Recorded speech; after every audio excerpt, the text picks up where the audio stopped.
What's up, everybody? It's the Ginger Yeti. I'm checking in from the road. This tour has been a weird one, to say the least.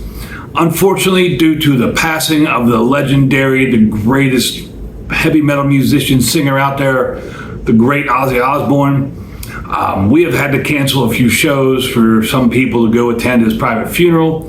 So we've been sitting in a hotel in Foxborough for a couple days now, and I think in total we're going to sit here for 6 days straight with no shows and nothing to do. And I've been a little slacking on it and haven't really recorded any reviews, but I'm going to record one now. So what I have for you today is another beer I found at that party town in Cincinnati, and hopefully I can pronounce this right. This is the Lagom. It's a Scandinavian Farmhouse Ale, and I figured when I saw it, I should pick it up since I'm out here with a Scandinavian band, Amon Amarth, specifically Swedish. And that is a Swedish term. Lagom is a Swedish word that kind of means or signifies not too little, not too much, just right.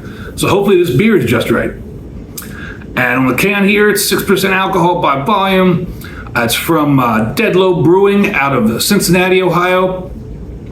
It's like I said, it's a Scandinavian farmhouse ale. It says a farmhouse ale brewed with juniper and honey, fermented with a Nordic Kveik yeast.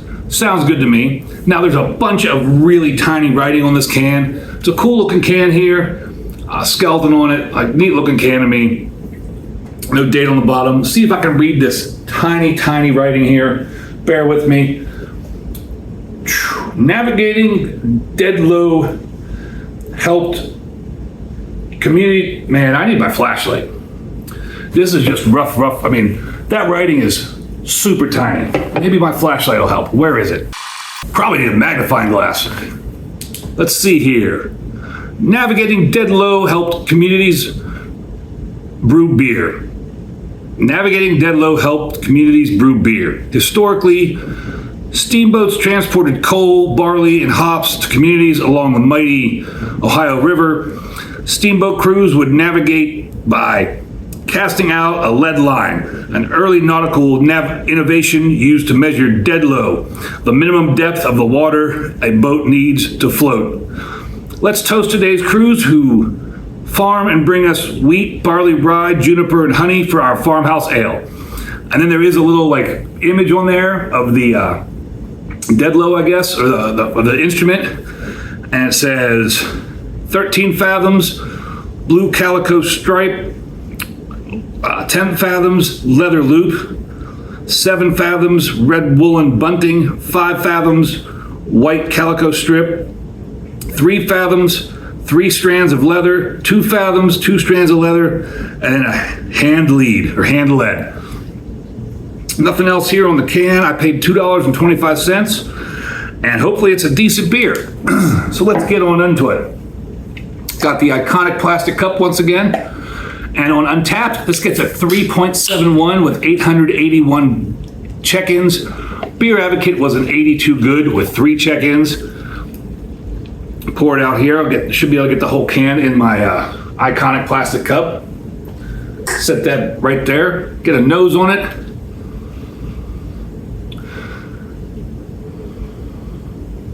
A little bit of honey, and that head,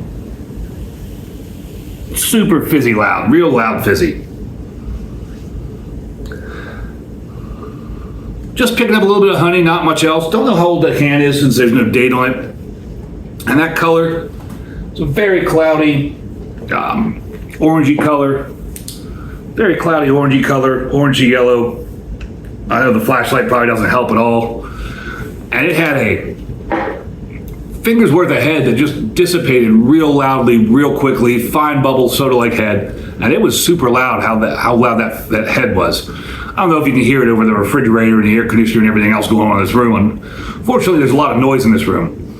But when you're on the road, you have to deal with what you got to work with. So let's take a drink and figure out if this is a good beer or not. Cheers, everybody.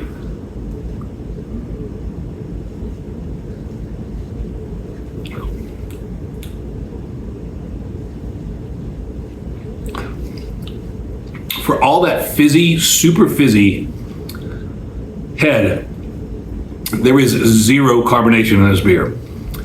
Zero, none, no carbonation whatsoever. This is not carbonated at all.